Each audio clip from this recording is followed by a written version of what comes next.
माया और लियो अपनी गर्मियां विस्परवुड जंगल के पास दादाजी की पुरानी झोपड़ी में बिता रहे होते हैं।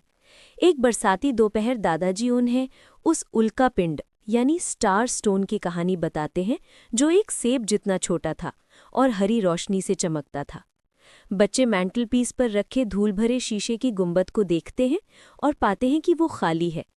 दादाजी बताते हैं कि स्टार स्टोन रात में बिना किसी टूट-फूट या संघर्ष के मिस्टीरियसली गायब हो गया। माया उत्साहित होकर तय करती है कि ये रहस्य वो खुद सुलझाएगी। अगली सुबह माया और लियो उस खुली जगह पर जाते हैं जहां उल्का पिंड गिरा था, जो एकदम गोल घास के घेरे जैसा दिखता है।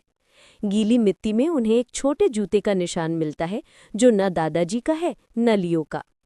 लियो ओक के पेड़ पर फंसा चमकीला पीला धागा देखकर माया को बुलाता है। माया धागा उठाकर नोटिस करती है कि वो कसकर बंधा हुआ छोटा फंदा जैसा दिखता है। वे पीले धागों के निशानों का पीछा करते हुए जंगल के अंदर उस क्षेत्र में पहुंचते हैं जहां जाना दादाजी ने मना किया था, पुरानी मिल। लियो डरता है, लेकिन माया स्टार स्टोन को बचाने के लिए जाने पर जोर देती है। मिल के पीछे वो एक हिलता डुलता परित्यक्त ट्री हाउस मिलता है, जिसके साथ एक जर्जर रस्सी की सीढ़ी लटक रही होती है। माया लियो को नीचे रुकने का आदेश देकर खुद चरचराती सीढ़ी चढ़ती है। ट्री हाउस के अंदर उसे सब कुछ मोटी धूल की परत से ढका हुआ मिलता है। उसे एक पुरानी पेटी दिखाई देती है, जिसके पास एक फीका पड़ा हुआ पीला दस्ताना पड़ा है, जिसका अंगूठा फटा है और उससे वही पीला धागा निकल रहा है। माया पेटी का भारी ढक्कन उठाती है और अंदर काई में रखा चमकता हुआ पन्ना हरा स्टार स्टोन पाती है। जैसे ही वो पत्थर लेने लगती है, ट्री हाउस के कोने से सरसराहट की आवाज़ आती है। धुंधली आकृति धीरे से खड़ी होती है, एक छोटा व्यक्ति गहरे रेनकोट में, हाथ में छोटी भूरे रंग की बोरी पकड़े हुए।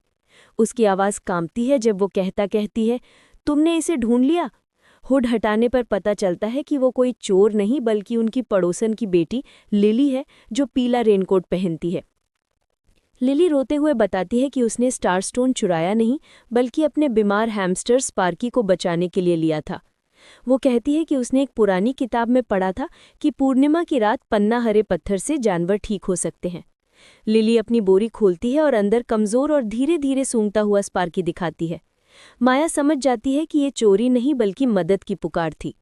माया और लियो लिली, हैमस्टर और स्टार स्टोन को लेकर दादाजी की झोपड़ी वापस जाते हैं।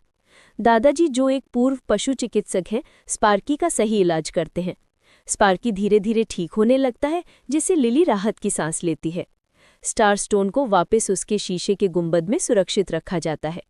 गुंबद में रखा पत्थर हरे रंग की मुलायम चमक देता है, जैसे वो भी रोमांच के खत्म होने पर खुश हो।